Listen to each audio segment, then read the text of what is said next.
Muy bien, entonces lo que vamos a hacer hoy día es el capítulo de... Básicamente está programada el capítulo de esterilización.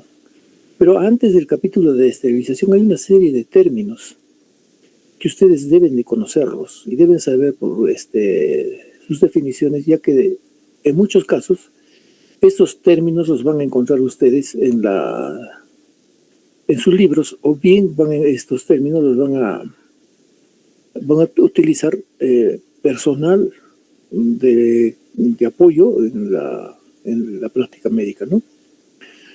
Estos términos son importantes porque son la base de lo que es el proceso de bioseguridad, ¿no? Porque uno de los procesos de la bioseguridad es la desinfección y la esterilización, ¿no?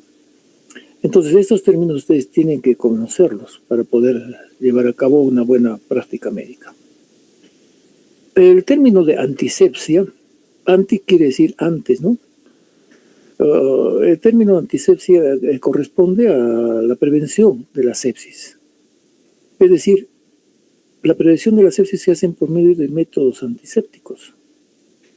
Es decir, cualquier procedimiento que reduzca de manera significativa la flora microbiana en la piel o membranas mucosas se denomina antisepsia. No es igual a antisepsia en las cavidades peritoneales, sino simplemente es en la piel y mucosas, ahí es donde se hace la antisepsia. También se considera la antisepsia como el conjunto de procedimientos destinados a destruir los gérmenes que pueden contaminar una herida operatoria, ¿no? O una herida, simplemente una herida. Entonces, la antisepsia es la prevención de la infección, el lavado de manos, la desinfección de las manos, ¿no? El antiséptico son sustancias que actúan en la antisepsia. Son sustancias que inhiben el crecimiento y desarrollo de organismos sin destruirlos mecánicamente, ¿no? O sea, no los destruye, pero los inhibe. Entonces, son sustancias pues, que inhiben el crecimiento y el desarrollo de los microorganismos sin destruirlos necesariamente. Se caracteriza porque los antisépticos se aplican en seres vivos. ¿Aló? ¿Me están escuchando? Entonces, los antisépticos son sustancias que producen antisepsia, ¿no? Inhiben el crecimiento y desarrollo de microorganismos, pero no los destruyen necesariamente. Los antisépticos son las sustancias que se aplican en seres vivos, ¿no? La asepsia, ¿qué es la asepsia? ¿Qué es la asepsia? La asepsia significa ausencia de materia séptica, es decir, ausencia de infección. Entonces, esto junto con la antisepsia y con los antisépticos son una extensión que constituyen el método de prevenir las infecciones, ¿no? La asepsia. Entonces, la antisepsia es la prevención. El antiséptico es el que se utiliza para la antisepsia y la asepsia es cuando ya se ha hecho este procedimiento y lógicamente ya no hay infección, ¿no? Luego vamos a ver lo que son los bactericidas. Los bactericidas, SIDA es el prefijo ICIDA es muerte, ¿no? Entonces, el bactericida, ¿qué cosa sería? Las sustancias que permiten la eliminación de las bacterias. Pueden ser antibióticos, pueden ser sustancias antisépticas, en fin, ¿no? Pero el bactericida es el que permite la eliminación de las bacterias. El bacteriostático, sustancia que inhibe la producción de bacterias, pero no las mata. Estático, que quiere decir que están las bacterias. No las han matado completamente, pero están allí las bacterias, ¿no? Entonces son los bacteriostáticos, que son sustancias que inhiben pues, la reproducción de bacterias, pero no las matan, ¿no? Ahora, la contaminación. ¿Qué es la contaminación? La contaminación es un proceso por el cual pues, los microorganismos son introducidos sobre una superficie, ¿no? O sea, por ejemplo, cuando ustedes tocan a un paciente sin guantes, se están contaminando porque están introduciendo esos gérmenes en su piel, ¿no? Entonces, eso es la contaminación.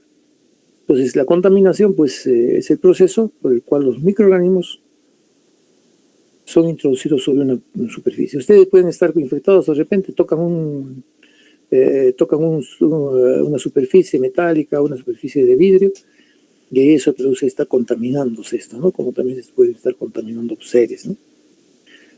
La descontaminación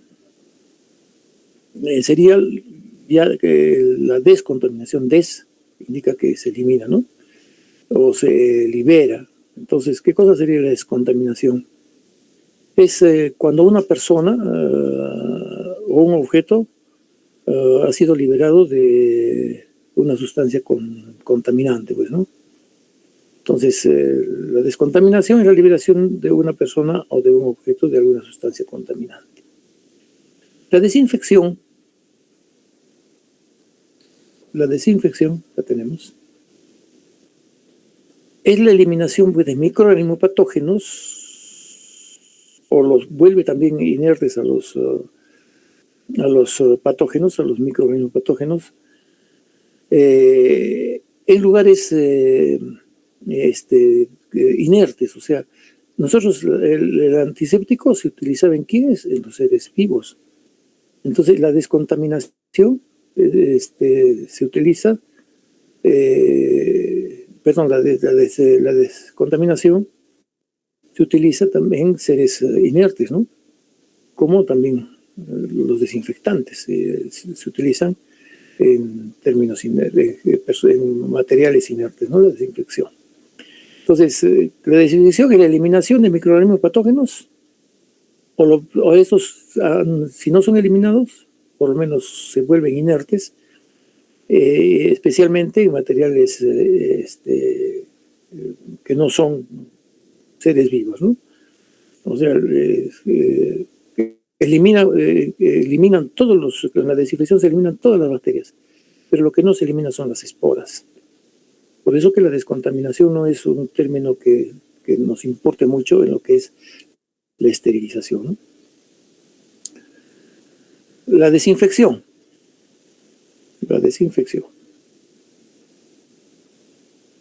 es la eliminación de microorganismos, ¿no? Nosotros cuando eliminamos los microorganismos patógenos o los volvemos inertes, es la desinfección.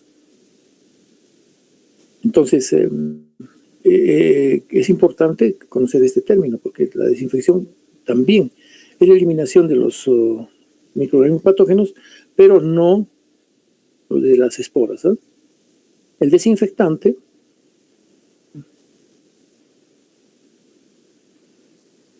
es la sustancia que desinfecta, pues no destruye o neutraliza los agentes infecciosos. Entonces, este desinfectante, ¿dónde se aplica? Se aplica en objetos inanimados. O sea, no se aplica la desinfección. No puede decir te estoy desinfectando a una persona, no, ni a un animal. La desinfección es en objetos inanimados, ¿no? En objetos que no tienen vida. Entonces, esa es la desinfección. Entonces, si tocan ustedes estos términos, son los que ustedes van a continuamente van a estar relacionados a estos términos, sobre todo cuando ingrese a sala de operaciones, porque técnica quirúrgica en realidad ve todo lo que es la práctica quirúrgica, o sea, la parte de cirugía. Todos estos términos ustedes los van a ver, los van a aplicar y los van a tener relacionados en lo que es cuando ingresen a sala de operaciones. A ver, acá miren ustedes, vamos a ver que los desinfectantes, acá tenemos desinfectantes de diferentes niveles. ¿No? Los desinfectantes actúan en diferentes niveles. Entonces, el desinfectante, como hemos dicho, es el agente que destruye o neutraliza agentes infecciosos.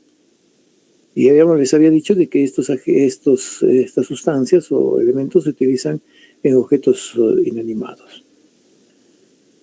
Los desinfectantes se utilizan en equipos o material quirúrgico, ¿no? Que van a ser utilizados en pacientes para realizar diferentes procedimientos. Pueden ser de diagnóstico, puede ser de tratamiento.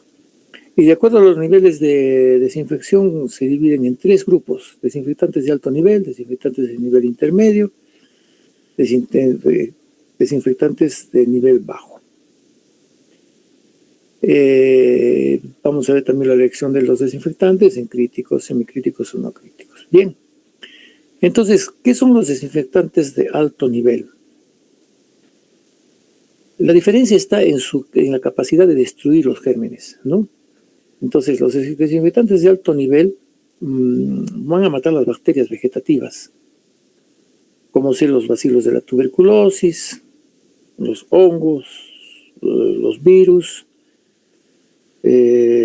lipídicos y no lipídicos, pero no necesariamente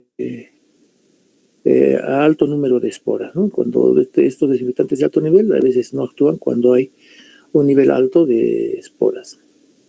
Entre estos desinfectantes de alto nivel tenemos, por ejemplo, el formaldehído, que se llama también, el glutaraldehído, el peróxido de hidrógeno y el ácido paracético. Estos desinfectantes de alto nivel generalmente se utilizan en equipos de endoscopía, ¿no? En los gastroscopios, rectoscopios, pero no se pueden utilizar en instrumental que va a estar relacionado a las grandes cavidades, o sea, en las cirugías en las cuales se ha hecho una herida quirúrgica en la piel, o que se ha hecho una herida quirúrgica a nivel de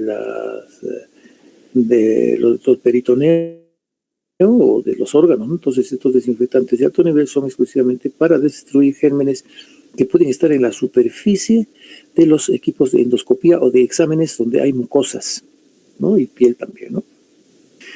Bien, entonces, ese es el criterio de los desinfectantes de alto nivel. Los desinfectantes de nivel intermedio matan también bacterias vegetativas. Algunos hongos matan el bacilo de la tuberculosis y la mayor parte de virus. No elimina esporas. No elimina esporas. Por eso es que los desinfectantes de nivel intermedio pues, se utilizan generalmente en las superficies de la piel.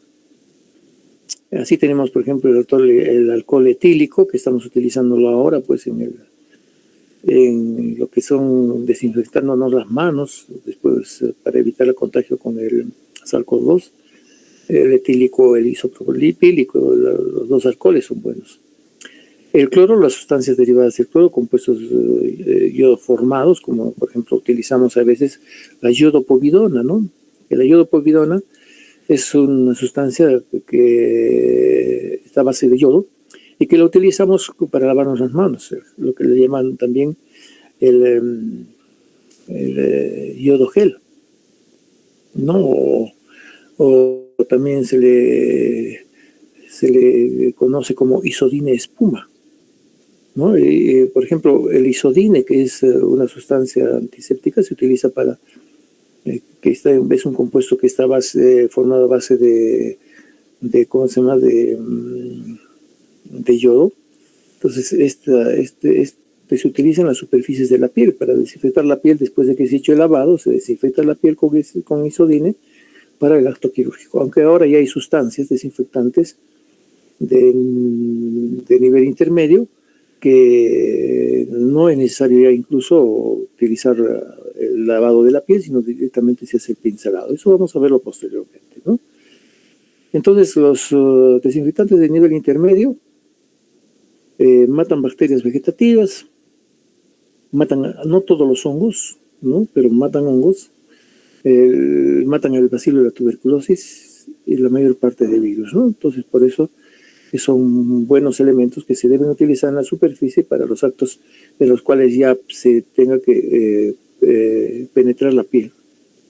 Estos desinfectantes de nivel intermedio no deben utilizarse en mucosas porque pueden originar lesiones en las mucosas cuando no se hace un buen lavado. Ahora vamos a ver los desinfectantes, estos desinfectantes de bajo nivel. Estos desinfectantes de bajo nivel también matan las bacterias vegetativas, también algunos hongos, casi tienen la misma función que los de nivel intermedio, ¿no? Que matan bacterias. Bueno, entonces, generalmente estos actúan también sobre bacilos de la tuberculosis y algunas esporas bacterianas.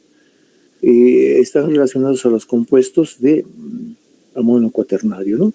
Están relacionados con los compuestos de amonio cuaternario.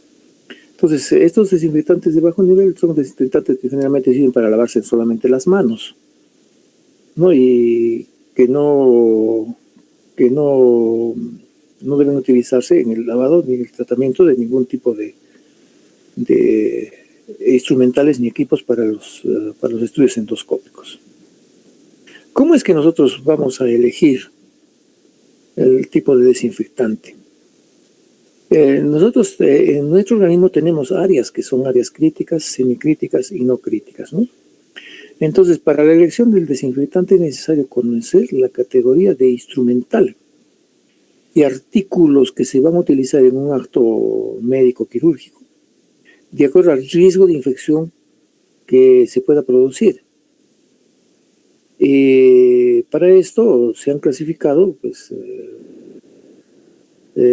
Spaulding es el que clasificó los niveles, ¿no? Donde deben utilizar esto. Entonces, tenemos los niveles críticos. ¿Cuáles son los niveles críticos? Son objetos que entran en contacto con torrente sanguíneo, con cavidades estériles, ¿no? Entonces, estos son instrumentales que van a estar en contacto con el peritoneo. Son, por ejemplo, las agujas, los catéteres endovenosos. Todos estos son elementos críticos. Esos son, lógicamente, pues que son objetos que entran en contacto con el torrente sanguíneo. Y también serán, pues, aquellos drenes que se utilizan a veces para drenar cavidades estériles, ¿no? La mayoría de estos objetos, de estos objetos críticos deben esterilizarse completamente, o sea, deben ser estériles completamente, ¿no? ¿Qué son las áreas semicríticas? El instrumental para áreas semicríticas son, pues, objetos que entran en contacto con las mucosas o con la piel, no intacta, ¿no? O sea, cuando la piel está erosionada. Lógicamente que en este caso deben estar también libres de todos microorganismos, excepto pues las esporas que, pues, ¿no? Generalmente son resistentes a estas sustancias. Estos elementos requieren, pues, desinfección de alto nivel, los semicríticos, ¿no? Como habíamos dicho, son endoscopios que generalmente van a estar en contacto con las mucosas y algunos instrumentos que van a estar en la piel. Los no críticos son objetos que entran en contacto solo con la piel sana, ¿no? Por ejemplo, los guantes de exámenes, las vendas elásticas que no se esterilizan, pues lógicamente hay muy bajo riesgo de transmitir agentes infecciosos a través de estos elementos no críticos. Bien, vamos a ver otros términos, las esporas. Hemos visto de que no se destruyen las esporas, decimos, ¿no? Pero ¿qué son las esporas? Las esporas son cuerpos ovalados,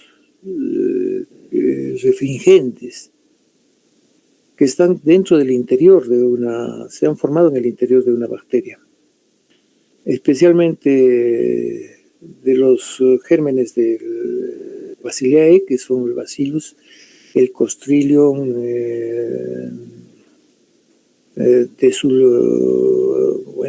el Sporobacterium, el Desulfobacterium. Entonces, todos estos bacilos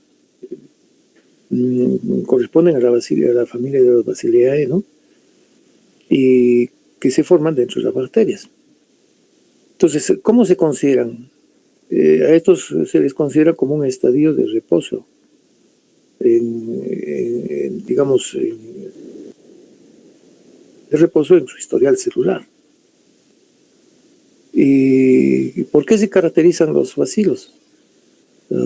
Las esporas de los bacilos se caracterizan ¿por qué? Por su alta resistencia a los cambios ambientales, ¿no? Entonces, por ejemplo, ahí en la esterilización, vamos a ver en la esterilización por métodos físicos y físicos, vamos a ver cómo hay algunos tipos de equipos que tienen altas temperaturas, pero sin embargo pueden resistir las esporas a estas temperaturas altas, ¿no? Entonces, las esporas son parte de los gérmenes o de las células de las bacterias que se encuentran pues en un estado latente, o sea, en un estado de reposo, en un estado de reposo en la vida de las células. Y lógicamente son del grupo Bacilliae, ¿no? Los germicidas, ¿qué son los germicidas? Acá tenemos los germicidas. Son agentes que destruyen los microorganismos patógenos. Y sida es muerte, ¿no? Entonces, homicida, por ejemplo, ¿no? Que mata. Entonces, los germicidas son agentes germicidas, agentes que destruyen los microorganismos patógenos, los gérmenes. Este término se aplica, pues, ¿a quiénes? A componentes usados en tejidos vivos, en objetos inanimados o ambos, ¿no? Entonces, los germicidas se pueden utilizar, este término se puede utilizar en seres vivos, pues son términos que se utilizan también en inanimados o en ambos, ¿no? Entonces, ese término de germicida es importante. Ustedes lo van a encontrar muchas veces cuando lean una literatura de sustancias, van a encontrar ustedes no germicida o germicida de alto nivel, de nivel intermedio, así. Para encontrar eso, ustedes tienen que saber entonces que los germicidas, pues, son agentes que destruyen microorganismos patógenos y que estos microorganismos patógenos pueden estar en el tejido de seres vivos o en objetos inanimados, o en ambos, ¿no? En objetos inanimados y en tejido de seres vivos. Infección. ¿Qué es la infección? La infección es más que pues, la invasión y multiplicación en los tejidos corporales de microorganismos patógenos. Lógicamente, cuando se produce el ingreso de estos patógenos, van a poder dar una respuesta tipo inflamatoria en el momento de la invasión. La invasión puede ser clínicamente inadvertida, la infección. Entonces, supongamos comen una verdura contaminada con Escherichia coli, y lógicamente en ese momento ustedes no van a darse cuenta de que están comiendo la bacteria, porque tampoco la bacteria le está diciendo, al organismo le está diciendo reacciona contra mí. Entonces la infección puede ser clínicamente inadvertida. O puede en algunos casos, cuando por ejemplo se infecta una parte de la piel y hay un contaminante, pues puede causar pues lesión celular local, lógicamente.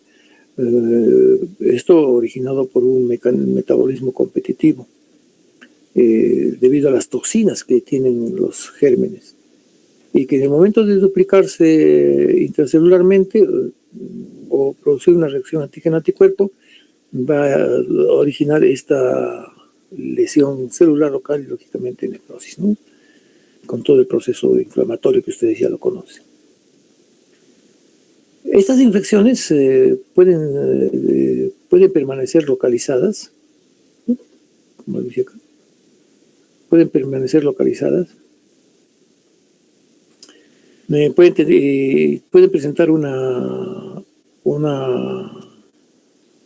reacción subclínica, o sea, que no tenga ninguna manifestación clínica, y puede estar limitada simplemente a los en el tiempo, si los mecanismos defensivos de las personas son eficaces, entonces, lógicamente va a haber una reacción y los van a limitar a estos elementos infectantes, ¿no? Entonces, cuando hay una buena reacción del organismo y cuando hay un buen mecanismo defensivo, estas infecciones pueden localizarse, son como las encapsuladas, ¿no? Y lógicamente no va a producir ninguna manifestación clínica, sino puede ser solamente una manifestación local. Estas infecciones localizadas pueden persistir durante mucho tiempo y extenderse poco a poco también. Y lógicamente van a producir una infección ya clínica, una enfermedad aguda o crónica. Aguda es que en el momento que se está produciendo la infección puede producir manifestaciones clínicas. Subaguda es después de las 24 o 48 horas que van a comenzar a producir algunas manifestaciones. Y crónicas son las infecciones que persisten. Por ejemplo, hay pacientes que adquieren la salmonela, ¿no? O pueden tener una infección bacteriana, una viral, por ejemplo, un virus, un herpes. Entonces, cuando una infección puede volverse sistémica, se vuelve sistémica esta enfermedad. Pero ¿qué pasa? Puede tener, pues, llegar a la cronicidad. Y en algún momento en que bajan las defensas, estas se vuelven a manifestar. Entonces, una infección local puede volverse sistémica, ¿no?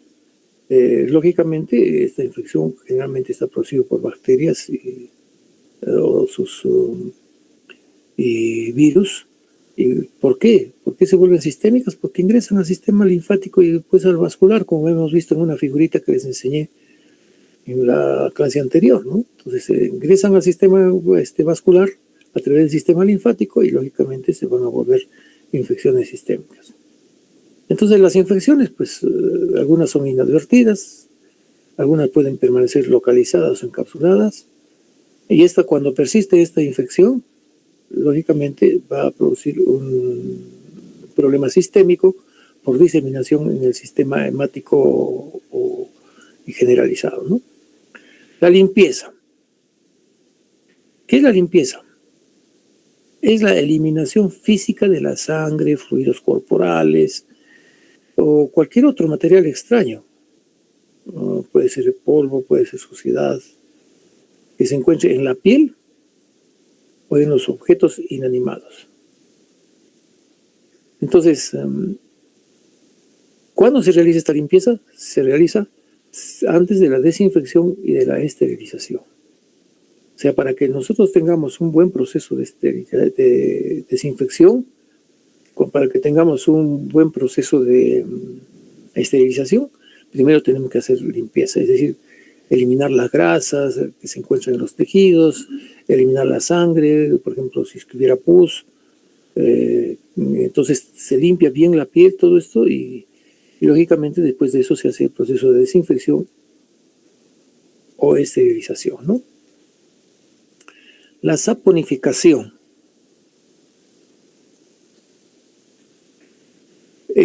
Cuando ustedes utilizan jabones se produce la saponificación.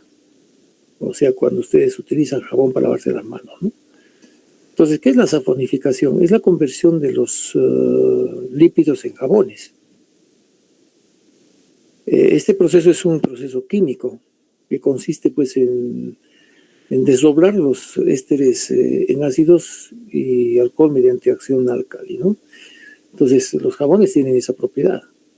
Entonces, la saponificación es muy buena para eliminar sobre todo las superficies bacterianas que tienen proteínas lipídicas. Entonces, lógicamente, con la saponificación vamos al utilizar los jabones vamos a hacer que los gérmenes sean más proclives a un proceso de desinfección, ¿no? Entonces, es por eso que se utilizan los jabones para lavarse las manos. Ahora recomiendo mucho los jabones para lavarse las manos, no solamente para eliminar la suciedad, sino también para convertir, pues, los lípidos de los jabones mediante este proceso químico van a desdoblar los ésteres en ácido y alcohol de las superficies bacterianas, ¿no? y sobre todo porque se elimina las grasas. Entonces, estos términos que estamos viendo son importantes porque ustedes los van a encontrar todos estos términos y los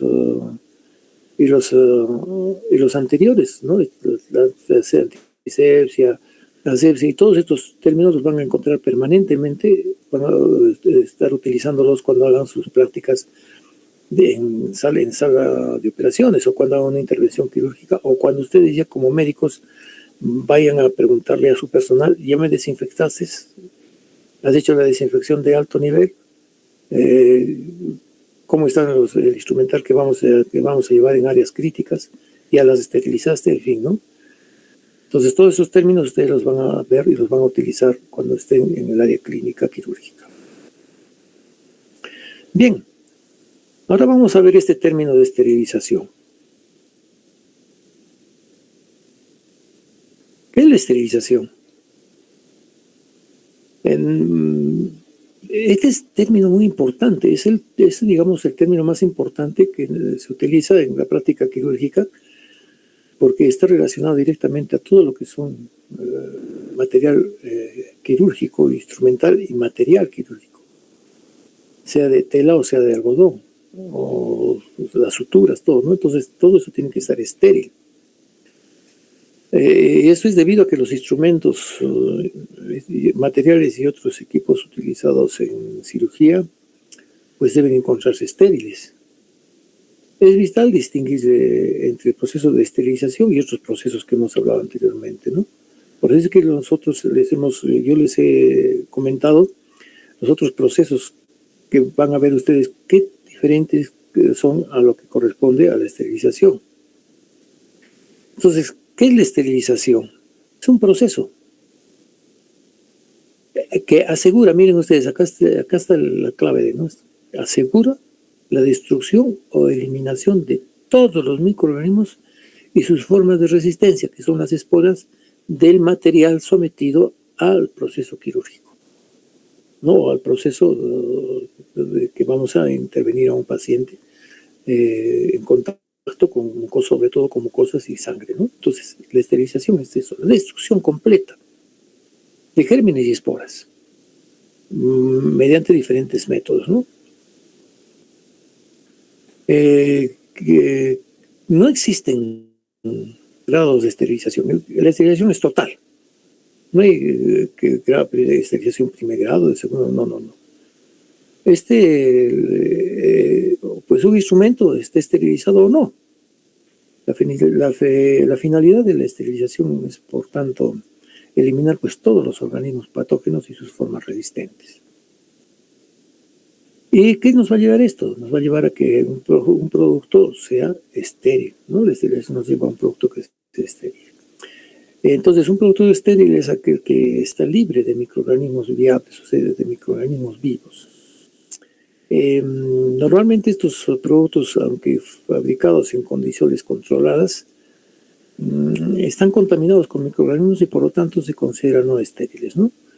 Por ejemplo, todo el material que se utiliza en las gasas, las sondas, los drenes, generalmente se fabrican, pero no vienen en paquete, pero no son, quiere decir que porque están en paquete están esterilizados, ¿no? Están contaminados. Entonces, cuando se controlan, normalmente esos productos se hacen en forma controlada, ¿no? Con todos los métodos de bioseguridad, pero están contaminados con microorganismos y por tanto se consideran no estériles. Entonces, el producto es un producto estéril que está libre de microorganismos. No, que normalmente los productos que nos van a llevar nos vamos a utilizar nosotros en el acto quirúrgico no están completamente estériles, por eso deben ser sometidos a un proceso de esterilización. Entonces, el producto estéril es aquel que está libre de microorganismos viables, ¿no es cierto? Entonces, no se olviden que si ustedes ven un producto que está en un paquete, no piensen de que esos empaquetados que vienen en los productos empaquetados son estériles. No todos. Hay productos que son estériles, empaquetados vienen estériles, ¿no? Entonces ahí en el paquete dice esterilizado, ¿no? Entonces, ¿cómo es que nosotros esterilizamos? ¿Mediante qué métodos se produce la esterilización? Acá tenemos los métodos físicos, que son el calor, es el método físico. Puede ser calor seco o calor húmedo. El calor húmedo es generalmente el que se realiza a través de del vapor. Y el calor seco es aquel que se produce. Ha habido una omisión acá en lo que en esta diapositiva, en lo que es el calor seco, ¿no? El calor seco, pues, entonces, lógicamente es el que se hace en los hornos o los pupineles, que ya poco se utilizan, ¿no? Más se utilizan el autoclave. Entonces, los métodos físicos se realizan a través del calor húmedo, calor seco o radiación. Por este método, que es el mejor, destruyen todas las formas de vida microbiana, incluyendo las esporas. Este es el método pues, más utilizado, y el más utilizado, como les decía, es el vapor a presión, ¿no? Vapor a presión de calor húmedo, que es el que se utiliza en las autoclaves. El aire caliente o calor seco, que es el que se utiliza en los pupineles, que ya, como les digo, tienen sus peros y ya no se utiliza mucho, o casi ya no se utiliza. Y la radiación ionizante, que, bueno, se utiliza, pero en nuestro medio no, sino simplemente para que ustedes sepan qué tipo de métodos de esterilización hay, que los vamos a describir en lo posterior. Luego tenemos los métodos químicos. Vean ustedes, acá tenemos grandes cantidades de sustancias, ¿no? El óxido de etileno, el gaso solución de formaldehído, el plasma, vapor peróxido de hidrógeno, el ozono. Entre las soluciones también, miren ustedes, son sustancias químicas, el ácido acético, el paracético, el glutaldehído, el cloroxidante, el electrolítico, que también se llama la clorexidina. Entonces, estos métodos vamos a desarrollarlos en la siguiente clase. Primero veremos todo lo que es esterilización por métodos físicos y luego veremos lo que es esterilización por métodos químicos, ¿no? Entonces, es importante, como les digo, que ustedes repasen, ingresen en sus computadoras, en sus computadores y revisen esos términos, ¿no? Revisen porque son importantes debido a que ustedes van a estar permanentemente relacionados a estos términos. Tengan buenos días, que tengan un buen fin de semana, cuídense, que todavía estamos en proceso de infección, ¿ya?